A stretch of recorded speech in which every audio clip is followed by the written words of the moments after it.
As the clock struck midnight, a chill crept through the air in the sleepy town of Millbrook. Emma, a young college student, found herself walking home alone after a late-night study session at the library. The streets were deserted, save for the occasional flicker of a street light and the rustling of leaves in the gentle breeze. Emma quickened her pace, her footsteps echoing in the stillness of the night. She couldn't shake the feeling that someone or something was watching her. As she turned the corner onto her street, she noticed that all the houses were dark, their windows like empty black eyes staring out into the night. Her own house loomed ahead, a shadow against the starlit sky. Emma fumbled with her keys, her hands shaking as she tried to unlock the front door. Just as she was about to step inside, she heard a whisper carried on the wind. "Welcome home, Emma." Startled, she spun around, but the street behind her was empty. Taking a deep breath, Emma stepped into her house, closing the door quickly behind her. The darkness inside was oppressive, and she reached for the light switch only to find that it didn't work. None of the lights in the house would turn on.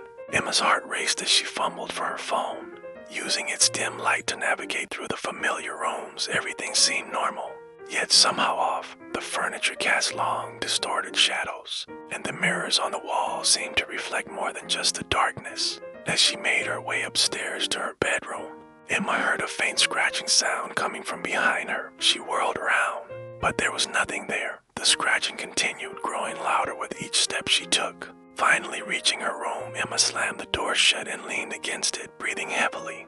The scratching stopped, replaced by an eerie silence. She slowly turned to face her bedroom, illuminated only by the pale moonlight streaming through the window. Her eyes widened in horror as she saw a figure sitting on her bed, shrouded in shadow.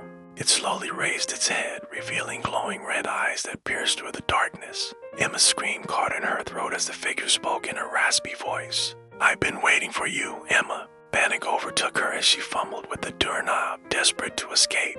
But the door wouldn't budge. The figure on the bed began to move, its form shifting and contorting in impossible ways. Emma pressed herself against the wall, her mind racing for a way out. Suddenly, the room was plunged into complete darkness. Emma could hear the sound of breathing. Getting closer and closer, she squeezed her eyes shut, praying for it all to be a nightmare. When she opened them again, she found herself face to face with the creature, its features twisted and inhuman. Just as it reached out to touch her, Emma bolted awake, gasping for air. She was in her bed, sunlight streaming through the windows. It had all been a terrifying dream. Or had it? As she got up to start her day, Emma couldn't shake the feeling that something was different.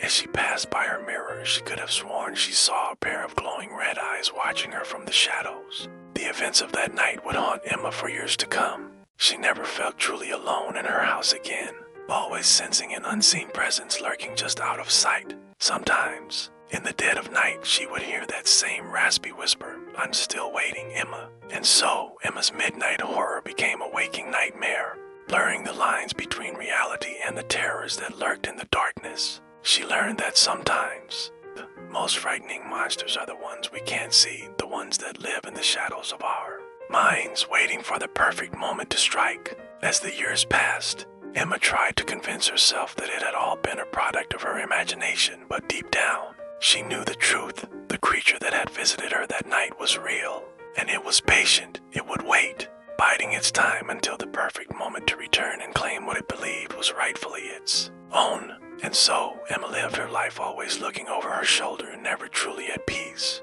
For she knew that one day, when the clock struck midnight and the world was shrouded in darkness, her midnight horror would return, and this time there would be no waking up from the nightmare.